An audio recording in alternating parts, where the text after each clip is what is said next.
and gentlemen, welcome to another episode of Two Fat Guys Talking Flowers, where we're always going to give you the good, the bad, the ugly about flowers.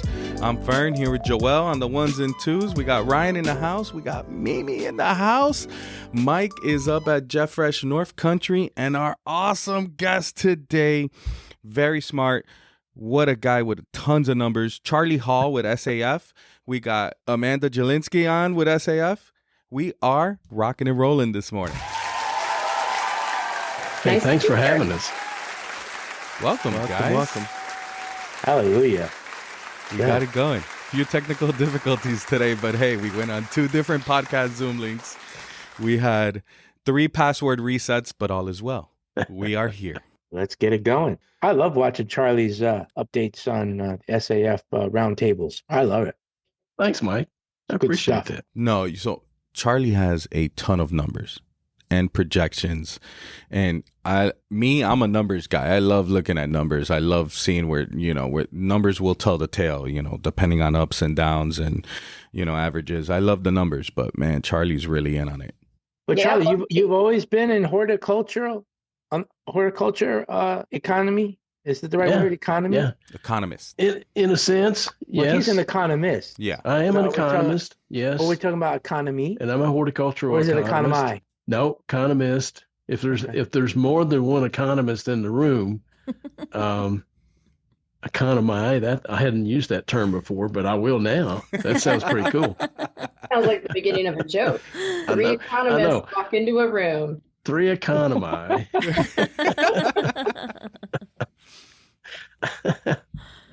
And of course they're all applying for the same job, and the one that wins is the one that gets up and walks over to the chairman of the board and says, "What number do you want to hear?" Bada boom. I know. So yes, I've always been associated with the industry, horticulture in general, because actually in North Carolina, I grew up. My folks, first started raising tobacco, and then strawberries and tomatoes, and finally got in the nursery business. And that was a little more civilized work there, so I kind of liked that.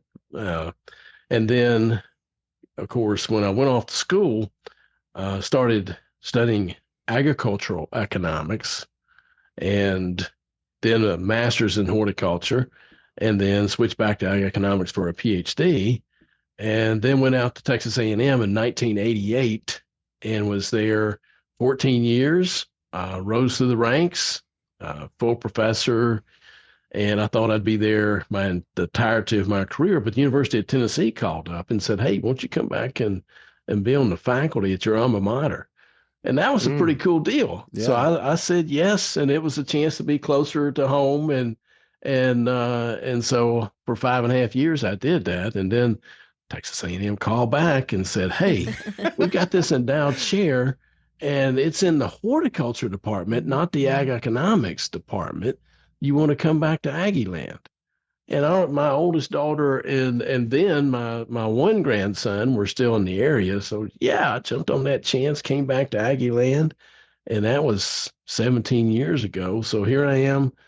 I think I'm 35 and a half years into my career, and been stomping out ignorance for a long time. Wow. Was the goal always to follow horticulture? I mean, when you started in school, was it, straight to horticulture? That's what you wanted to do? Or was it like, you wanted to help the family?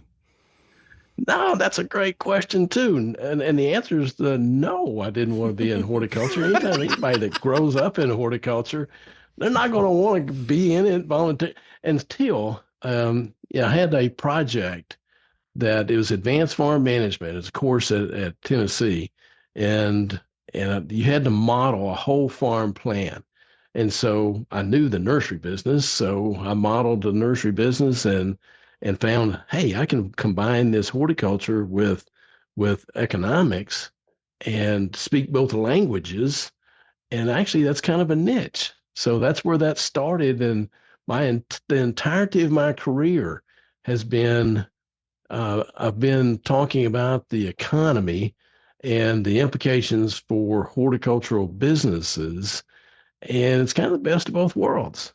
I was going to go out in the industry and make my millions after my master's degree, but my PhD advisor or my master's advisor said, dude, you got the gift of BS. You got to go on for a PhD. So I did. And then the rest is history. Here I am still doing it. Oh, so my apologies. So it's Dr. Charlie Hall. Well, it is, but I go by Charlie. Humble. I like it. So Well, Tennessee, I'm a North Carolina boy, That's right? I grew up in the mountains of Western North Carolina. And when I speak about the economy and its effect on the industry, I always try to ask myself, if you were still in the business, what is it that you would want to know in terms of making more informed managerial decisions? And I just explain the economy in that fashion. And it served me well. And, I'm not the sharpest. I'll admit, I'm not the sharpest knife in the drawer in terms of economists across the country, but I'm pretty good at explaining it in simple terms. And so that has served me well.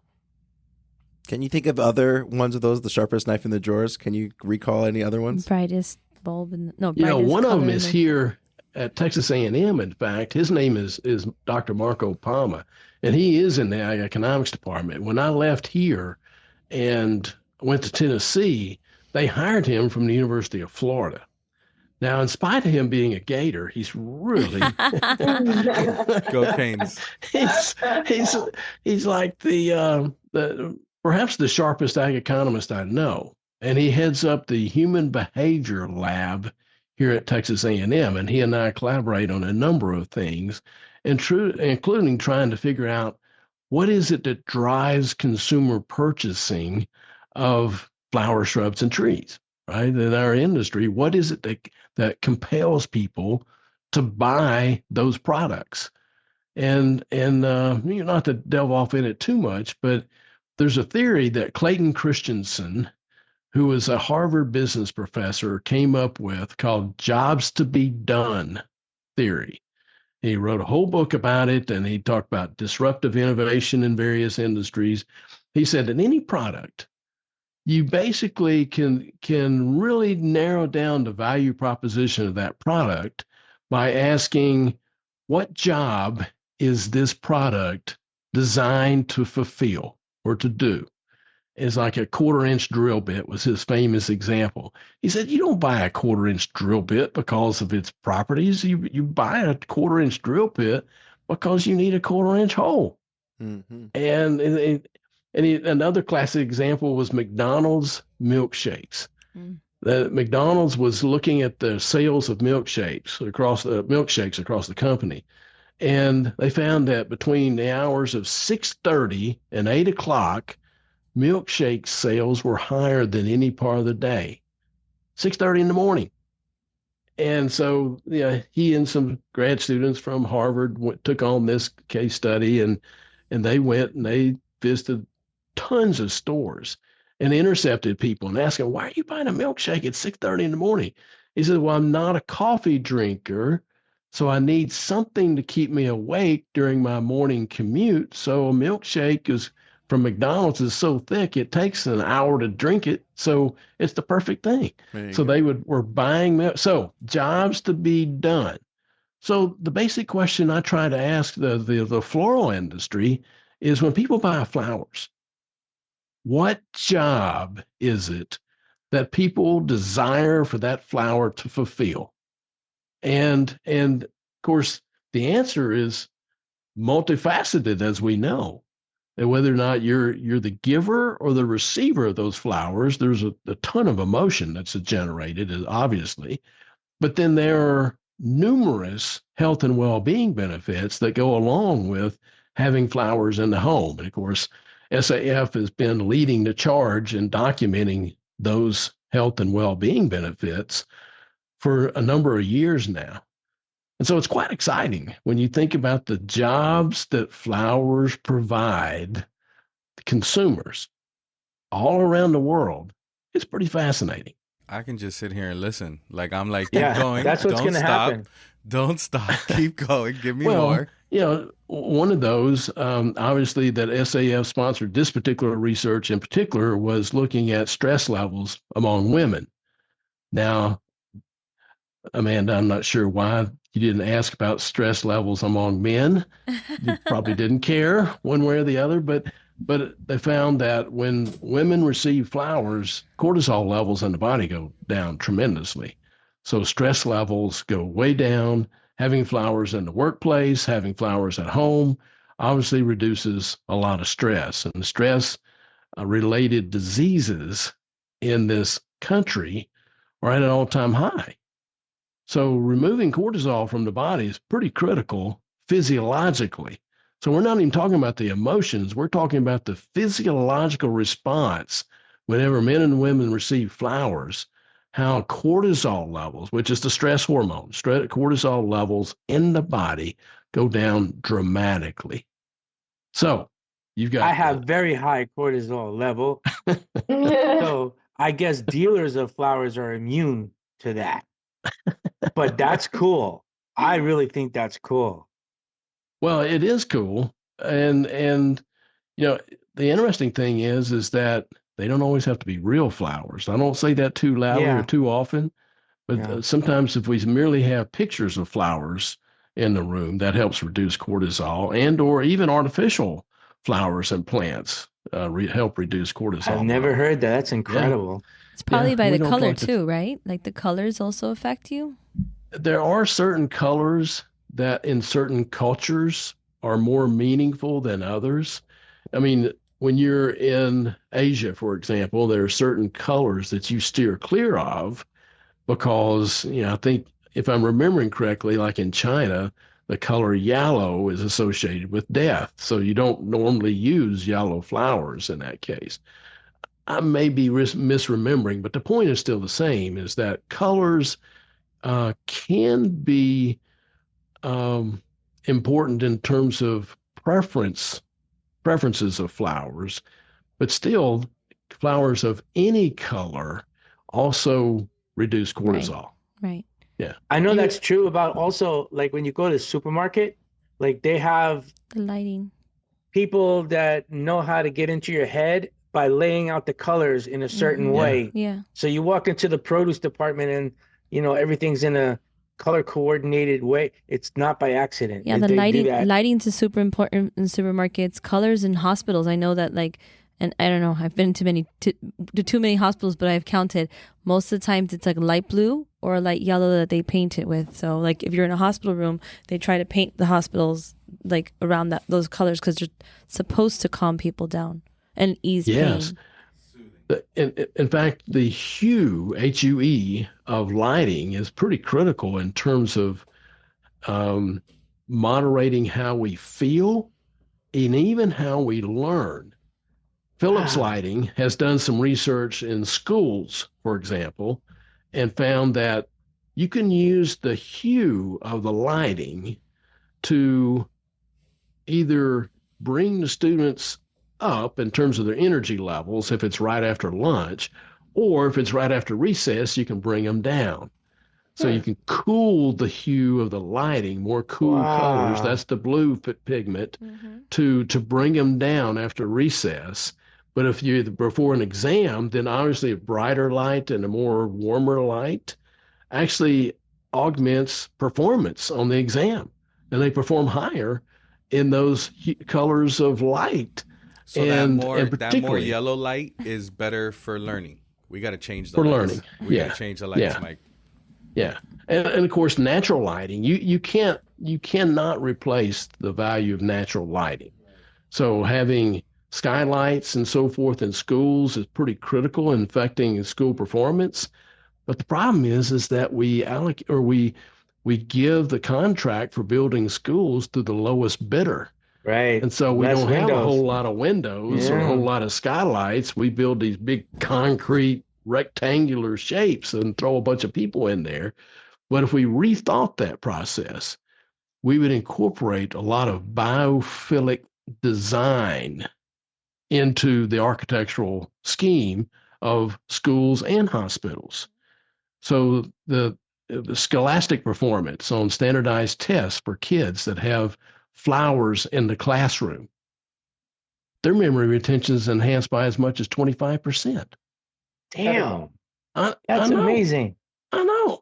So all these teachers that have the foresight of including flowers in their room and or succulents or potted plants, or have the kids taking care of the flowers and plants in the classroom, they find that their students perform at a much higher level than those classrooms that don't have any of it. Does that happen in the U.S. or is that in different countries? Yeah. It's so all over. Teachers have flowers in their classroom here in the U.S. Yeah, some of them bring them in. Wow. Guess who paid for them? The teacher. Yeah. The teacher did. Or they got them, there's some, like at high schools, they may have a horticulture program as part of the curriculum. And so the students may actually grow some of the flowers or potted plants or succulents or what have you. And then they send them to across the classrooms. And so the students are they're given exposure to those plants that way, and or through views through the window, natural lighting, then the views upon nature. It has that same kind of effect as well. So if you have a window, I had no idea. That's awesome. Yeah, you have an improved landscape outside the window, then the student scholastic performance is much higher. And you mentioned hospitals, Mimi, that one researcher all the way back in 1984, now we've been studying this for a while, found that when they have flowers and plants, potted plants in the hospital room, that patients get better faster. They require fewer pain meds than those that don't have flowers and potted plants in the hospital room. So it's pretty amazing. And then those hospitals that have healing gardens, where there's flowers and plants in a garden that staff and patients can go, they found that the staff turnover rate is reduced dramatically, and that the stress levels of staff at particularly dementia and Alzheimer's clinics, their stress levels are dramatically reduced whenever they can take regular breaks and walk through the healing garden themselves. So it's not only good for the patients, but it's also good for the caregivers. Wow. Yeah. Those are things that we talk about, the health, the health benefits, and just the emotional support. But man, Charlie, you got some studies over there. In fact, I have an entire course that talks about this. It's called Socio-Horticulture, and it's all about people and plant interactions. And so, I practice what I preach, and I give these students free flowers during the semester. Either it could be cut flowers, it could be a potted plant, a little foliage plant, or just a little succulent or whatever. When I give them these free plants, what's the first thing they do? They hold their plant up and they take a selfie with their plant. We even came up with a new term called plefie. It's a plant selfie. Say it again. Plefie. Plefie. Just Plefie. put, instead of selfie, it's a plefie. It's a plant selfie. And literally, they go hog wild over these plants that I give them, plants and flowers. And the interesting thing is that when I talk about benefits, I generally divide them into three main categories: economic benefits, the environmental ecosystem services benefits, and the health and well-being benefits. Now, students I taught 15 years ago, they were all about the environmental benefits. They were very environmentally conscious. Today, however, it's the health and well-being benefits that creates the light bulbs. And you can see it go off when I start talking about this, because millennials and Gen Z aged individuals have a much better appreciation for work-life balance and quality of life than baby boomers like myself, right? So I'm of the old school. I work, my life is my work. I worked myself into a quadruple bypass at the age of 53, right? That's all I knew was work. And now I work hard and I play hard. And so I got a better work-life balance. But particularly Gen Z and millennials, and you guys fit in that category, you have a much better appreciation of work-life balance, and those things that impact quality of life is very important to you.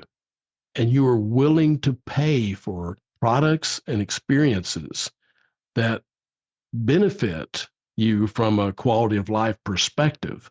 And I think that's why, from a floral industry, if you look at things that influence inelasticity demand, to get down to one of those boring economic terms, well, all inelasticity demand shows is that you can raise price, and even if you sell fewer units, total revenue goes up. That's one of the basic premises of inelasticity, that the quantity of flowers demanded may go down as you raise price, but they're not going to go down by the same percentage as price has gone up.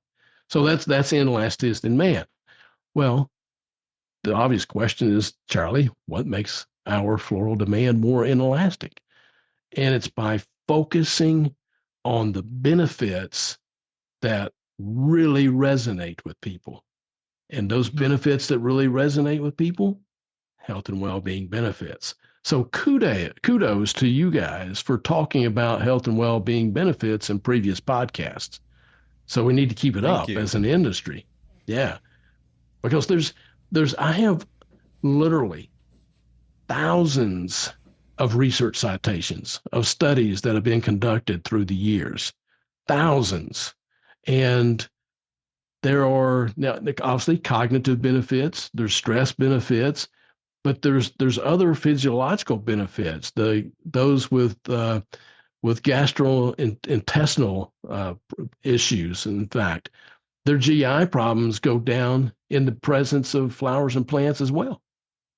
I mean, there's amazing. So many physiological and psychological benefits that our industry didn't have to pay for. So it's thank you, medical profession, thank you, psychological profession, for recognizing some of these benefits even before the industry itself recognized these benefits.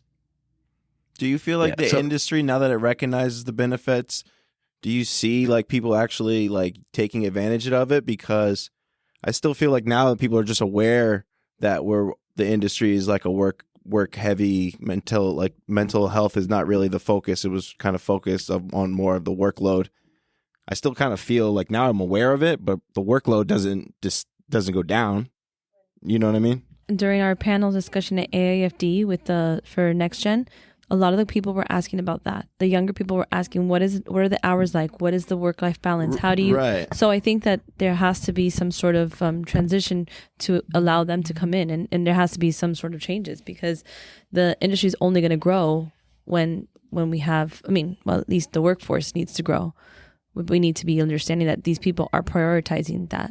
Well, I think more people need to, we need more influencers speaking on the health and wealth, the health benefits of the flowers in themselves, of plants and flowers. So like we are now diving in, right? As an industry, everyone's really on the health benefits of, and you have, your cow flowers and, that flower feeling, and you have all these kind of things that are focused on that.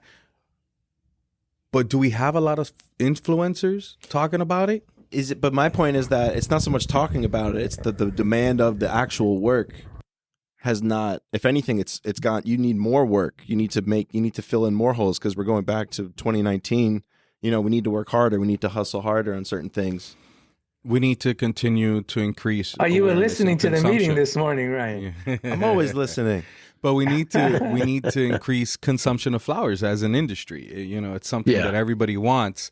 And, you have influencers, you have social media influencers. And I talk about that because, I don't buy anything unless I see it on social media. I really don't. But you're talking about two different things. He's talking about the workforce. You're talking about the consumers. I agree. We need to consume it, but to raise consumption, you need to do more. Theoretically, you need to do more work to raise that consumption. And again, the whole point of the mental health awareness of working in the industry is to take mental health breaks and to have a work-life balance.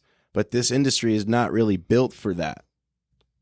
And that was my question to Charlie. Like, do you see that on your end? That's because of the seasonality of our business. So if you're really slow and quiet, your stress level is up and you need to work harder to get something going. If you're on the busiest time, and you need to work hard. It's the same thing. You have to work harder to keep out. So at what point do you take that break? At what point do you get that balance? And I think Ryan's got a good point that cut flowers, specifically cut flowers. I don't care if you're growing, importing, distributing, wholesaling, retailing. Doesn't really matter. You're faced with that same problem. And I see Gen Xers starting flower farms, growing flowers, and get to learn all about the disappointments and the challenges that go on with that, and watching your investment just fizzle away because you didn't fertilize on time, or because you put the wrong application, or you did something, or the bugs infested all of your crops. It's stressful. There's no other way. I don't know how you would change that. Well, let me jump in there, because I think from both sides of the coin, which you've been talking about, there's important things to consider. First of all, the number of hours worked in this country per week continually goes up. It's around 39.6 on average. Now, that's across all professions. So if the number of hours that we're working per week is going up, that means stress levels are going up. That means that across all industries. So for our industry, it's not that, hey, you only need to work 36 hours a week. But if you're working the 60-hour to 70-hour to 80-hour weeks, you need to compensate for that. And one of the ways, if you're working 70 hours a week, one of the biggest issues affecting productivity is attention deficit. In other words, we can only work for so long a period of time before our overall attention levels go down, our memory retention goes down, and our capacity for productivity goes down, right? Yeah. So you've got to build in ways in which you can affect productivity. One way to do that is to schedule these quick breaks and have places of respite that people can go to for attention deficit recovery. Well, where are those places? Well, the healing gardens. At Jeffress, it's the parking lot in your car. Well, speaking of which, people, anyway. Even where we go from there was one study China. that gave individuals in a workplace, it gave everybody a succulent to take care of. And everybody at 10:55 in the morning was supposed to take 5 minutes, make sure that their plant was watered, and just sit and enjoy for 5 minutes the plant that they gave all their employees. And they found, guess what? Productivity went up. I mean, that's 5 minutes. That's nothing. Incredible. But just taking 5 minutes and caring for a living plant, that's called biophilia. We have an innate love of living plants and animals, of course. And puppy dogs and kitty cats have the advantage over flowers and plants because they come up and they lick our face when we have a hard day at work. And so, except our cats, we're just merely humanoids to give them food. That's only cats. So, but plants provide the same benefits as puppy dogs do when they come and they lick our face. The brain lights up in the same area of the prefrontal cortex whenever we are in the presence of flowers and plants, in the same exact way as when we're watching a puppy dog, or watching a campfire as it burns, or watching fish in an aquarium, or participating in illicit substances. It's the only few things. It's like the movie The Professional. The Professional, he's out killing people, but he's takes his plant everywhere he goes. And yeah. before the cops blew up his apartment, he threw the girl down and then the plant down to save the plant instead of saving himself. Yeah, I could see that though. Yeah. So that's the first thing is we need to build into the workplace areas of respite, heating gardens, much like the hospitals and so forth, where we had areas, green spaces where people would go to. If we had flowers in the conference rooms, now you have a great conference room there. It's colorful. You got wood patterns. That's anytime you're using wood, you're emulating the natural environment. So all that is part of that biophilic design that I was referring to earlier. But I don't see flowers on the table. This is a podcast about flowers, but no flowers on the table. There's usually alcohol. So we got Sam's eggplant. We have to live it out, right, before we can expect anybody outside the floral industry to start living it out. Now, let me go to the flip side and talk about influencers. Real quick, I want to just ask Amanda a quick question. Yeah. Amanda, do you guys know has there been like a study of the average week a florist or a floral industry person works? How many hours per week? Have you guys done that study at SAF? I don't think so. No, I don't think we have a concrete number. I was just curious before we. All right. I wonder how many hours. I think we'd all be ashamed to admit it. It's too many hours. Yeah. Yeah. Well, speaking of influencers, before Mel Robbins? No, who's Mel Robbins? Do I? Maybe. You probably do. She posted a couple weeks ago this reel where she talks about a Harvard medical research about the benefits of flowers. And I'm going to put it on real quick. And it got... You want to know one of my favorite happiness hacks? Just have some fresh flowers in your house. In fact, research from Harvard Medical School shows that it can decrease anxiety and worry. It boosts your mood. It has a positive impact on your mental well-being. Holy cow, how cool is that? So go out and buy yourself some flowers. Not only because they look good, but because they make you feel good.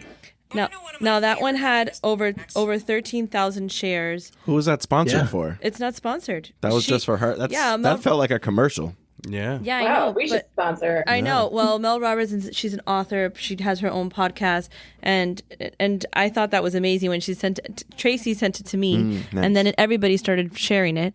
And there was over 62,000. 62,000 likes, and it's crazy. But the shares was what was intense because people want to share that feeling of giving flowers. I thought. Yeah, and I think Miley Cyrus, another key influencer, did us a favor when she's saying, I can buy myself flowers. Yeah. Yep. So and we need more of that. And during the pandemic, I had interviews, not just with Amanda. Amanda's my favorite interviewer, but I had interviews with Wall Street Journal, The Times, The Washington Post, USA Today, Kai Rizdal from Marketplace, and they all were asking, what's happening during the pandemic here? People spending more money gardening and landscaping and buying more flowers, and what's the deal? And then it was a soapbox, right, that I could get on and say, look, this has happened every recession since 1948. Anytime people stay at home more, they're looking at their landscapes, their interior scapes, and they're saying, geez, I got to do something here. And so you always see this shot in the arm. And this time, however, it's not simply aesthetics, it's health and well-being. They've heard that if they bring in foliage plants, that it helps scrub the volatile organic compounds out of the air. And remember, this pandemic was a health crisis. Mm-hmm. Yeah. So all these health and well-being benefits all of a sudden started resonating at a much higher level with consumers than what they had previously. It caused a crazy shortage. There was a crazy shortage on bedding plants and on house plants. Anything in a pot was a huge shortage. Yeah. Now, when you have those people were willing to pay for whatever, they didn't care the price. They wanted their plant. They wanted their house plant. Exactly. They wanted something that was going to impact their quality of their lives during that time period. Now we're seeing demand kind of plateauing. if you look at the overall sales of flowers, seeds, and potted plants, it went during 2016, 17, 18, and 19. Basically, we were growing, but very, very, very slowly, glacial kind of growth. And then the pandemic hits, and we start growing at a 45-degree angle, right? You look at the sales line there, and then it starts plateauing in 22, and I thought we were done, but we went up again, and then now we're plateaued.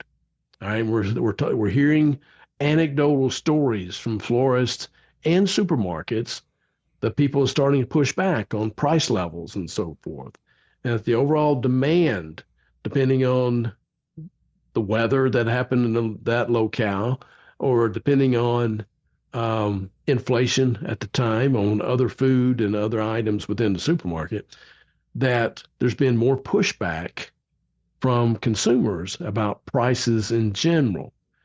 And so a number of people are asking me, Charlie, is it time to start lowering prices? In which I just, first of all, I try to give them a little bit of grace and not jump on them from the get-go. But basically, my point to them and my answer is no. We have to hold the line in terms of pricing, because what we've done in the past, whenever we got these bumps, the shot in the arm from staying at home and the recession and that staycation effect, is that we too readily started lowering price and used price as a means of stimulating demand. If we got any sniff of demand slowing down at all, we would try to buy our way back to higher levels of sales with price. And basically that destroyed margins. And that's why we went from 21,000 florists in 2001 to now we have 11,000 something in the industry. We've lost half the florists because the margins keep eroding. And so instead of having brick and mortar establishments, that's what really promulgated event florists. That's right. Because they didn't have to have the brick and mortar overhead, and they could still People perform that work the same in their garage services with a website. Exactly. Yeah. Exactly. Yeah. You know, Charlie, before the pandemic, Fernando was building a project for us with preserved roses, and we were skyrocketing in sales. They were flying as they were arriving. It was incredible, really. And then during the pandemic, it continued the momentum really strong, and then it fell off a cliff. It just fell off a cliff. There's almost zero demand for it now. Interesting. It isn't, and it ain't price. Price doesn't move the needle. I think people got preserved roses that last a lifetime, and they got their fill of it, and that's pretty much. Well, it's a gift you can only give once, pretty much, right? Because it's supposed to last a lifetime. Also, 95% of them are doing it the exact same way to the exact same customers with zero imagination involved. There hasn't been much imagination growth. There's a corollary anecdote that the landscapers are starting to see that same thing right now.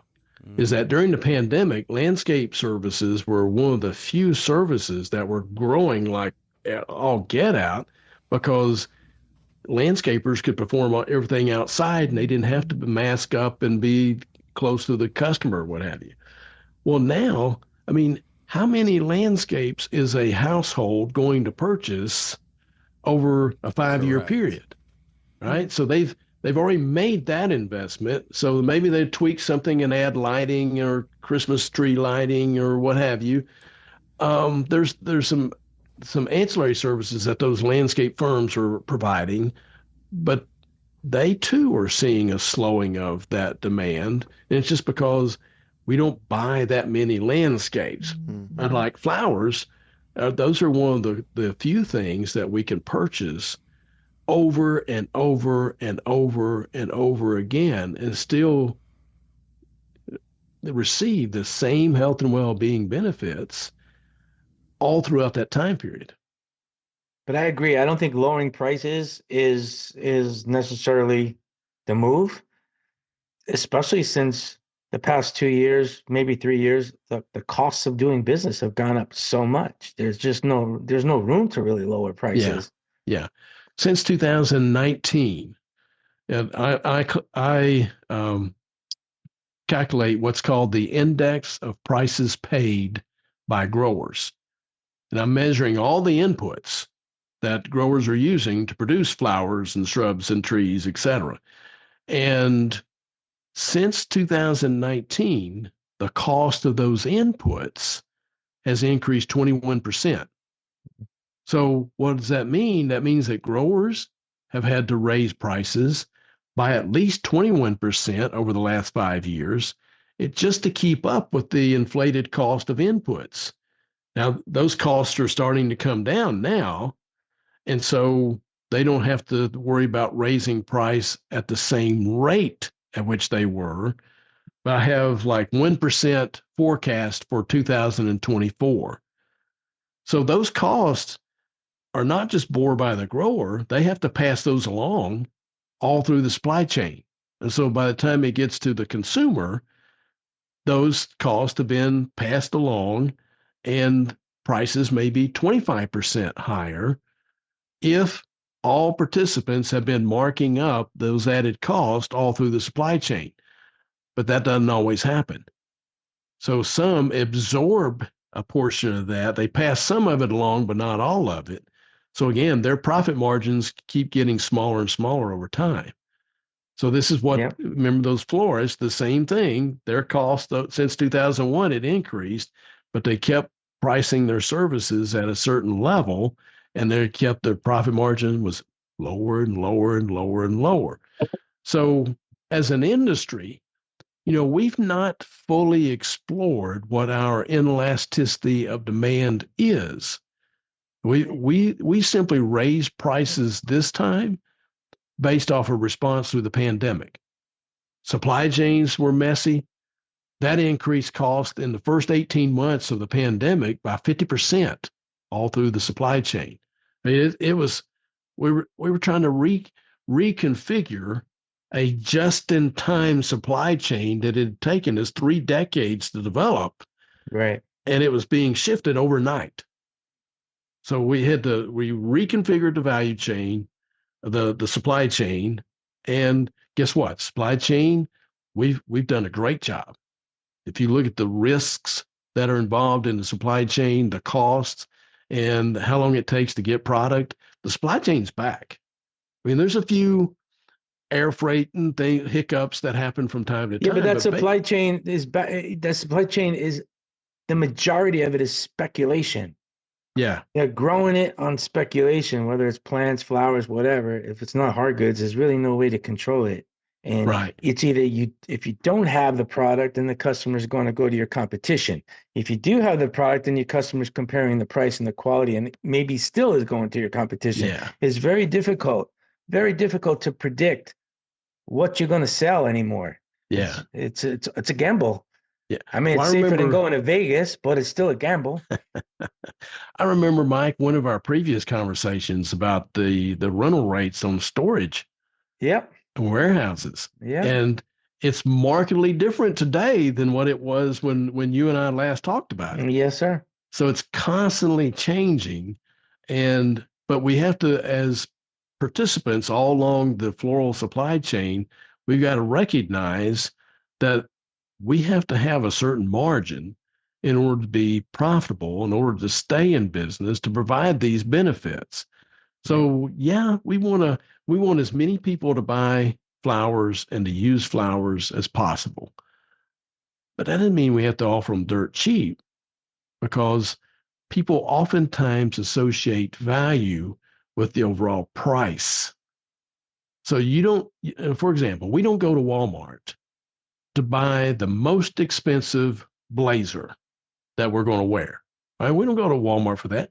We go to Walmart to buy toothpaste, because we're going to find 80 alternatives, and it's going to be the cheapest place in town. So that's where we go buy toothpaste. But the things that matter to us, the things that we differentiate our consumption by, and sometimes it's conspicuous consumption, but sometimes not. We are not going to go and buy those things that enhance the quality of our life necessarily from Walmart. So we shouldn't necessarily think that flowers are a commodity, that we only focus on rock bottom prices. That's not true. Yeah, and in fact, I just want to throw in, I've seen several florists who switch their tactics on their website. They'll throw on an arrangement that's over $100 on their homepage, and suddenly that's selling. So it's, it's good. It adds value to show, the best work that you can do. And it speaks to your point, Charlie, that people, they're not always looking for the least expensive option. Right. I find it. Yeah, we continually trade off 5 different things: quality, value, service, convenience, and selection, and deciding which product we're going to buy and from whom to buy them from. Quality, value, service, convenience, and selection. There's variants of those 5 variables, but that's basically the decisions. Those are the decision factors when we're purchasing anything, flowers or anything else. So when you think about quality, all right, is that a given? Are all flowers coming through the supply chain, are they the same quality? Well, no. No, I was in Walmart last week, and they had a huge display of flowers. But you ever go to the cemetery and you saw last week's flowers there? Yeah, that's what it looked like. That's what it looked like. Yeah, it looked like last week's cemetery flowers. It was really. I feel like that's harmful to our industry. Yeah, it is. I feel like that's like a turn off. Yeah, every time flowers, they don't last. Yeah, every time someone. If the great has a Walmart can't have good flowers, who can? It's a little sad to look at. It was sad to look at, and I don't think that was the only location like that either. No, Target's doing a huge push for flowers right now too, and it's the same thing. You see that $19.99 price point with dead flowers. So then, what does that do to everybody else? So it hurts everybody. It hurts that person and all their thinking or purchasing decisions. So at SAF, Charlie, or Amanda, what is the discussion at SAF at convention this year? Yeah, well, when Charlie was listing off those 5 things that we're constantly thinking about, I was actually thinking, wow, that's what all our education covers. Awesome. There's only so much in your control, the floral business's control. And so our education is really geared at what you can do with your own business to get ready for growth. Because, we have Charlie on our quarterly roundtables and we hear his economic updates. And we'd been kind of sensing through what we were learning from him that, things are getting better. Inflation's easing. Interest rates are holding steady, probably, hopefully coming down later this year. And we really thought it's a good time to position floral businesses for growth. I think after the pandemic, a lot of people were hoping that we were going to keep riding that wave, but really uncertain as to where we were headed. And it just really felt like things were starting to level out for the first time since then. So, we've got sessions on profitable arrangements and how to maximize margins and minimize waste. I'm really excited. We've got your guys' friend, Carlos from Petal Productions, doing a really, really great session. I've been in on the calls with him about unlocking the key to double-digit growth. I mean, if you're listening and you don't know Petal Productions, look them up. They started out 15 years ago, maybe doing $1 million, and Carlos says they're up to like 25 million a year now. And it's very culture oriented. What they're doing, how they're managing business has a lot to do with their culture. And so again, these go back to things where you can't control, the costs of the goods you have to buy, but you can control these kinds of things going on within your business. So it's all about growth. The education, it's all about getting your business ready to grow. We've got Talmadge's 2025 flower trends forecast coming up. Wait. I know it's so good, isn't it? It's always so, so good. And then, the convention favorites, the Outstanding Varieties competition, which we're bringing back Breeders' Alley this year. So these are varieties that breeders are just testing. They're not on the market yet, so that's really exciting. Sylvia Cup competitions happening. There's still a few spots left for that. There's lots of great things happening. I personally couldn't imagine owning a floral business and not attending this event. I mean, for the education and the connections that you make. Absolutely. Yeah. And you got a great bald-headed economist that's going to be speaking. Oh yeah, how could and Mike's on a panel too, unlocking hidden talent. Our very own Mike Black here is on a panel. Yeah. So Charlie's going to talk about the economy, the floral industry, what to expect, and then we're following up his keynote with a panel session with business owners or executives to say, so what do you make of Charlie's information? Like, how is that information going to influence what you're going to do with your business in the next 12, 24 months? So I think that'll be really great too. That sounds interesting. Yeah, I'm looking forward to that. Yeah. In my presentation, FYI, there's the very last slide is a Venn diagram that I've used several times before, all the way back to when we did the virtual convention during the pandemic. I first unveiled this, and it's just a simple Venn diagram, two circles, and they overlap. And in this circle is everything that matters, and this circle is everything that you can control. And it's the overlap of that, all the things that matter that you can control, that's where you need to focus your time and attention on.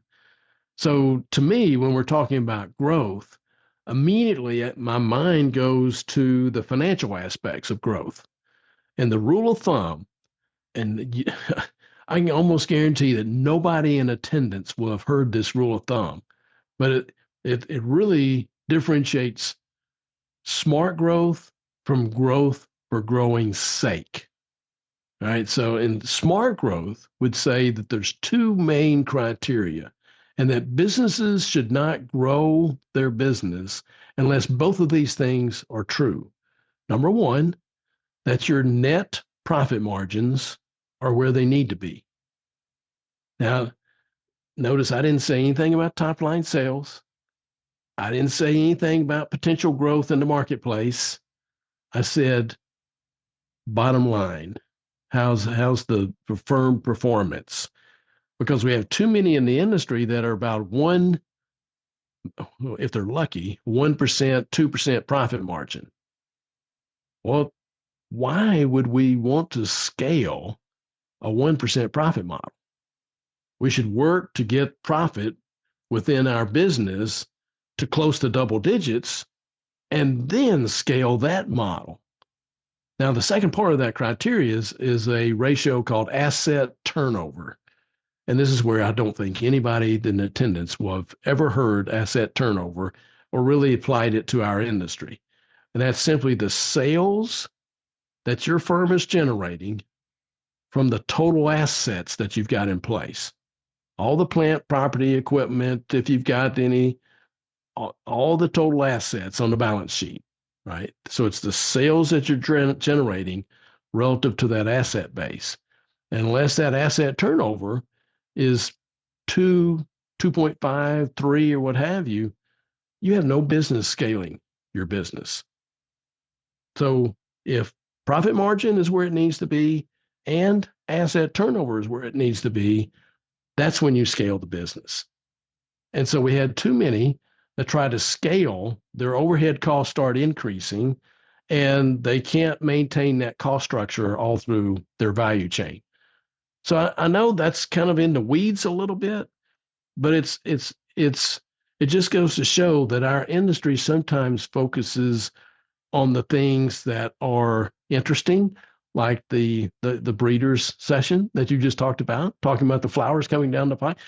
I saw it in your eyes, Ryan. You mentioned, oh man, I'm looking forward to that. That's going to be cool. That's what I'm talking about. It doesn't matter how many new varieties of flowers we have coming down the pike if we're not making money at them. So we got to figure that out and make sure that all the excitement is worth it, right? And it's only worth it if we can make some profit while we're doing this. That makes being in the floral business a whole lot more fun when we are profitable at the same time. So again, the things that matter are things you control. You can't control whether Jerome Powell. I'm sorry. I wanted to ask, so I have this, my own personal view, my own personal vibe. Yeah. Is that this pandemic started, we thought we were going out of business. We didn't know what to do. We were dumping 2 trailer loads of flowers. We've never even remotely done that before. The phones weren't ringing. You had to furlough a couple people, very few. We were paying out of pocket for people to stay. It was really hard for us. Then all of a sudden, right before Mother's Day, the phone started to ring, and we were well supplied and we were in a good position. And us, Jet Fresh, like many others, all that terrible things that were happening were in the rearview mirror at that point. And we just, at that point, couldn't keep up. And I will say that those 2 years of COVID were probably our most profitable years ever. Particularly 2021 for most people. Yeah. And then, you get spoiled. We all get spoiled. We see this activity. We see all this action going on. And I don't know about anybody else, but I go to particularly Ecuador. I'm there frequently. And I will tell you that I drive down this major road every time to go to my farm, and it was nothing but empty land for miles and miles and miles and miles. And that same exact road now, 3-4 years later, is greenhouses after greenhouses after greenhouses. There was massive expansion because they couldn't keep up with the demand. And right. I don't know who their customers are, but I don't have those. I don't see that. And right. I feel like a lot of retail, wholesale, grower, importer, whoever, I feel like we were spoiled, and now you took my lollipop away. Uh-huh. And I'm sad and upset about it. And we're here now in July, and I've been telling my guys for years, July is never the month of how much you're going to make. It's how much you're not going to lose that matters. Because historically, July for any flower business sucks. Right. Even at Walmart, obviously, it sucked. So what I'm saying is, I feel like right now, information is your only power. Educating yourself and getting good information and talking to people and networking yourself is the only power you're going to have, because what you were doing last year and the year before, you could crunch that up in a paper ball and throw it in the garbage can, because that doesn't matter anymore. You have to reinvent yourself all over again. Yeah. And I'm doing that. We're doing that. And some of our customers, I don't think are doing that. And I'm worried about them. My guy who collects money, the receivables guy, he didn't have to make a phone call for 2 years. He didn't have to make a phone call for 2 years. I know. Well, that young man is back on the phone now. Yep. Now we got to work for it again. He's back on the phone now saying, hey, see, you missed a payment. So it's getting tougher and tougher for everybody. And and I just feel like those who have, well, first of all, those who are going to put in the work will have the better result. And educating yourself and listening to people like Charlie Hall is going to help you. Not fall off a cliff. Yeah. Yeah. Well, it goes back to Fern's earlier question about, did we move the needle? I'm paraphrasing what you said earlier, but did we move the needle during the pandemic in terms of people valuing flowers? And what we're coming up on is a great litmus test, because, like last week, I just went through COVID again. right? For the third time, went through COVID. And we had the you look great. Well, thank you very much. We had the George Strait concert here locally in College Station, Texas. It was the largest arena concert ever, set a new record. All it was not all it was. Yeah, George Strait. He was great. But it was a super spreader event. And the hospitals and everything were covered up for a week and a half here locally because of that. So imagine if we had a relapse of COVID. And the true litmus test would be if we had to go through that again, would people still demand flowers at the same level now, knowing what they know, as what they did back then? That, to me, that's a very good litmus test.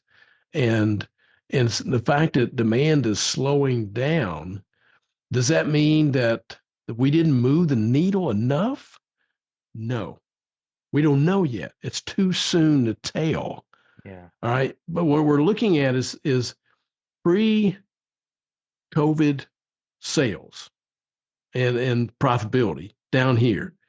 And then 2021 is way up here. And then 22, pretty good. 23, not quite as good. And basically we're flat now. Well, if you still think about being flat now versus where we were in 19, we are so far ahead of where we were in 19, it's not even funny. But we tend to look at where we were this time last year, and the short-term nature of our memories, we forget sometimes, wow, we're better off than what we were pre-pandemic. We may not have been as good as what we were in 21, but we're better now than we were then. And the question is, are we going to continue going down, or are we going to maintain this plateau? And I don't know the answer to that yet. But to me, because we don't have these sophisticated demand models like you would for other commodities, we're living it out right now as to whether or not we're testing the market as to whether we move the needle in terms of people appreciating flowers enough to buy them and considering them be almost necessities in their lives rather than luxuries. Now, I'm not so naive to think that we arrived and everybody is going to go buy flowers regardless of how much they cost or what have you. We would love to have influenced their opinion about flowers to the point where they did view them as necessities. But somehow in my gut, I know that we haven't arrived there.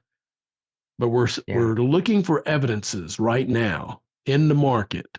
And we may be frustrated that we're not seeing the same level of demand that we did in the height of the pandemic. But really, that's not the most important question on my mind. The most important question in my mind is, are we going to maintain this level that's higher than 2019? Or will we go back to pre-pandemic levels of demand?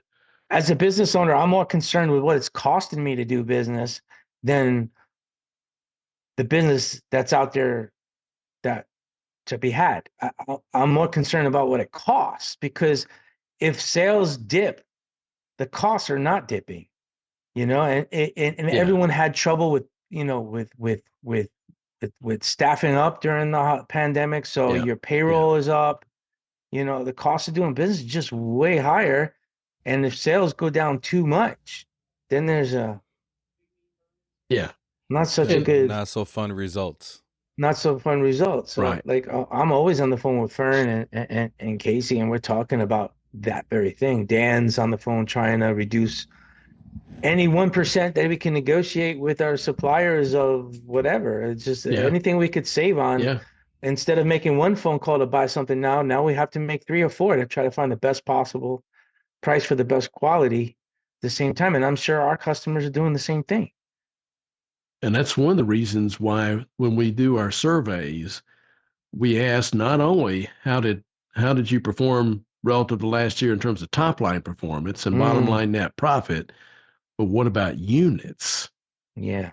Were units up or were units down? And in all three of those, when we ask, are sales, profit, or units up or down? The answer is always yes. Now, all right, so it's a little bit of an economist joke. Not a good one, but okay. And it's like whenever an economist asks you a question, the answer is it depends. Oh, it's always the answer. It depends. So we saw that there are some in the industry right now that their sales increased, their net profit increased, and their units increased. It's the trifecta. But we have other firms on the opposite end of the spectrum that sales may have gone up, but then profit went down and units went down. Or sales went up and profit and units both went down, right? So we have that whole continuum. So when people ask me, has it been a good year for the floral industry? That's my response. Yes. Has it been a good year or bad year? Yes. All right. So it depends on those things that you can control, on the things that matter. Are you emphasizing quality? Are you the service offerings that you have that you're providing? Are they relevant? The selection that you have, are you using the new varieties and so forth to create excitement? And then the convenience, right? And that's why you see most of the surveys will indicate that supermarkets are the number one venue where people buy flowers. And it's strictly because of the convenience factor. They're open when a number of florists. Yeah. Yeah. And you're going by and it's the first thing you walk by in the store. It's the last thing you walk by when you leave. So it's, and plus they're open 24 hours, some of them, or at least 18/7. So there's a convenience factor that goes along with purchasing. But can florists overcome that? Sure they can. Wow. Then they've got to emphasize one of the other four attributes. You either have to buy it with price or you buy it with exceptional services. Right. Love that. Yeah. Service, real important. Yeah. Charlie, we have a bunch of questions for you, but before we get into those, I did want to ask you one more question. Sure. As an economist, how big does an election year like what we're having right now play into the market that we're seeing? Great question. That is a great question. In general, in election years, the economy doesn't move that much, plus or minus, because it's a lame duck year. You don't have a lot of change in policies. And what's set in place in years 2 and 3 generally is playing out in year 4 of any incumbent's time period. So you'll see in the second half of this year, first half of next year, there's not going to be a lot of movement in terms of GDP and some of the main indicators of the economy because of that fact. Right now, you're going to see the market that will rise and fall depending on what news is released, but that always happens. And you'll see consumer sentiment rise and fall, but that always happens. One of the key things that I look for is how people spend their money. So right now, you've had a lot of rhetoric in terms of red versus blue, both sides of the partisan fence. Interestingly, when people are asked, and you hear this poll on CNN or MSNBC or Fox News, whatever favorite news channel, you hear the reports of people being asked and polled, how do you feel about the economy right now? And most time people are saying, well, food's too expensive, even though food inflation has gone down dramatically from what it was. And inflation in general is gone down dramatically. Unemployment, historical lows, right? And GDP performance and productivity is going up and up and up. In spite of that, if you look at folks that were on a blue line prior to Trump being inaugurated, their answers were up here. People were on a red line, their answers were down here, when they asked about how you feel about the economy. The day Trump was elected, the line switched. The same people that bitching and moaning about the economy said, man, things are great. And then the blue line went down. Then COVID hit, the lines went down for everybody. And then the day that Biden was inaugurated, the line switched again. Everybody on the blue line, man, the economy's doing great. Red line, it sucks. And to this day, that's what you get. So I don't pay attention whatsoever to how we feel. I care about how we spend our money.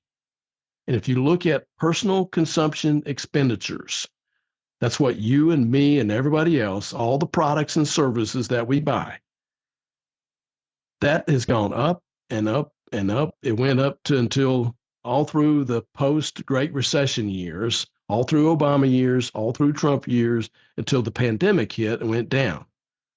And then the V-shaped recovery, and now personal consumption expenditures have gone up ever since then.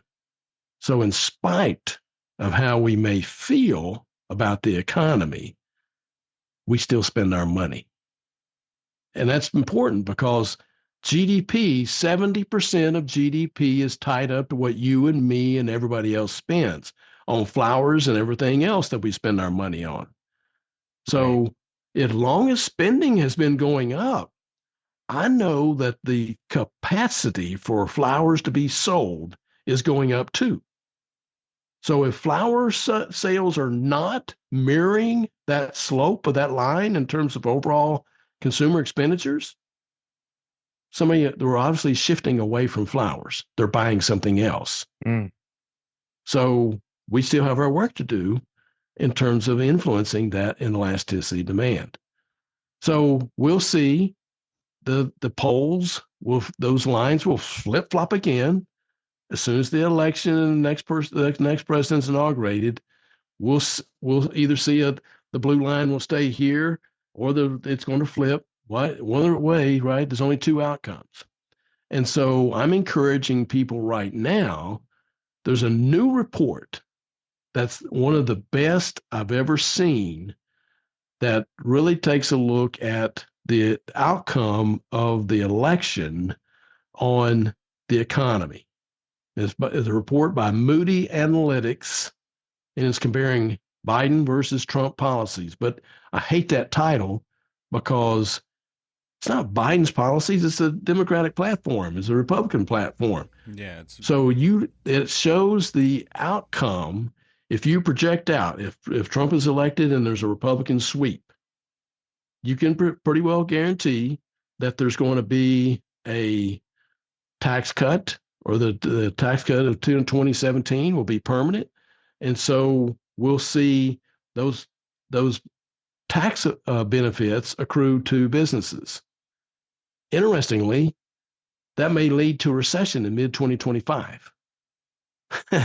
So it's the chicken and the egg. And you're going to see deregulation and you're going to see immigration go flip-flop, right? And because he's already talked about it, deporting 11 million illegal Americans. So regardless of which side of the partisan fence, one of the things I'll be talking about at SAF is you got to know enough to know the difference. And you can't fall if you're getting your news from one channel. I like that. You're doing yourself a disservice. You've got to know enough to know the difference. I like that. And that That's requires really good. looking at reports like this that are looking at both sides of the fence. And if these policies get enacted, this is the economic output. If these policies stay in place, this is the economic output. And pretty much, if we continue with the Bipartisan Infrastructure Act and the CHIPS Act and the investment that we've been making, we're going to see job creation continue. We'll see that the GDP will go down this year, but it goes back to the 2% range in 25 through 28. That's the prognosis.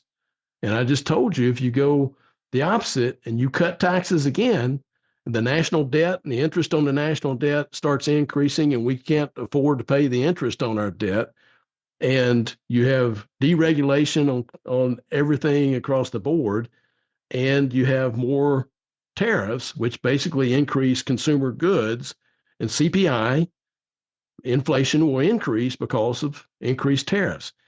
That's an economic principle that you very seldom heard within the news. All the time we're talking about, we're going to put these tariffs on China and everybody else, and we're going to make them pay. No, it's the end consumer in the tariff imposing country that pay. Always. It's like the duties we pay on the roses. We have to pass that along. Got to pass it along. Yeah. Exactly.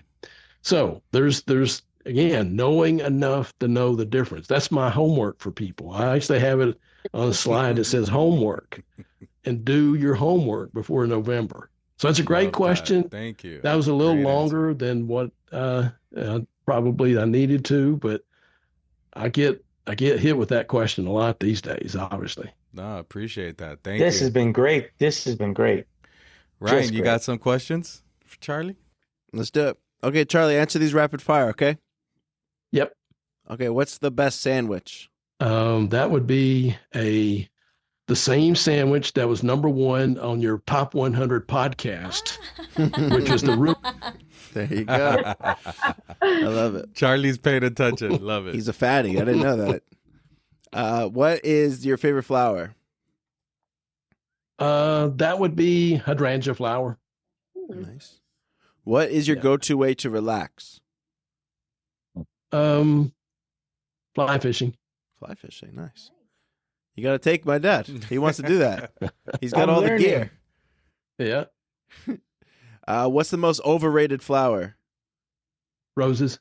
What about underrated? Roses. If you could have one superpower, what would it be? To instill an appreciation for flowers worldwide. Oh, that's the first one for that one. I love it. Very selfless. Charlie for president. Seriously. Yeah. What is the scariest animal? That would be crocodile. What kind of flowers would you want at your funeral? Multitudes. Loaded up. Loaded. And then what is your go-to drunk food? That would be cheeseburger.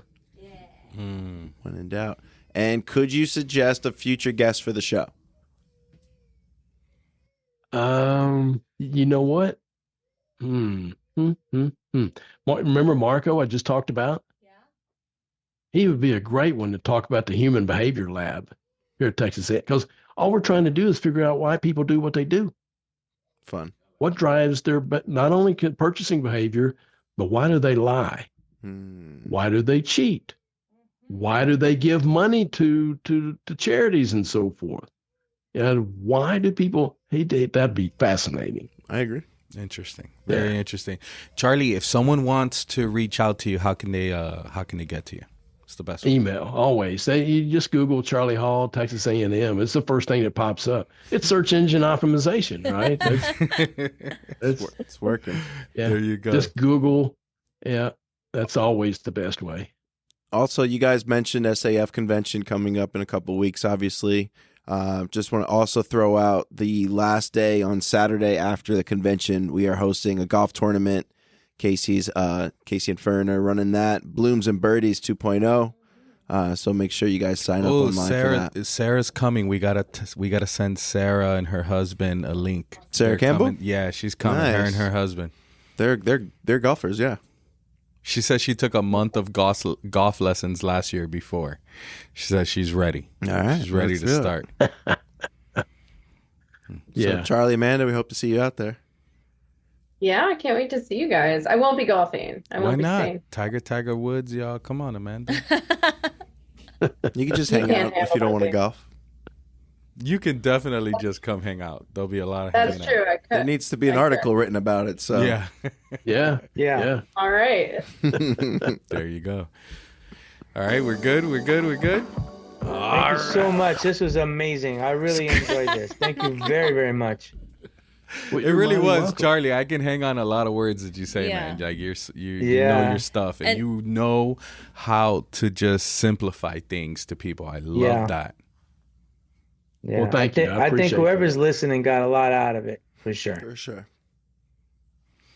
All right, ladies and gentlemen, thank you for listening to another episode of Two Fat Guys Talking Flowers, where we're always going to give you the good, the bad, the ugly about flowers. Joelle, Ryan, Mimi, myself, Mike, Amanda. Thank you so much, Charlie, for being on. You guys are awesome. SAF Convention coming up soon. Be there, be square. We'll see you soon. Birds and blooms. Don't forget, birdies and blooms. Blooms and birdies. Blooms and birdies. Sorry. We're golfing. It's been a long day. Have a great day.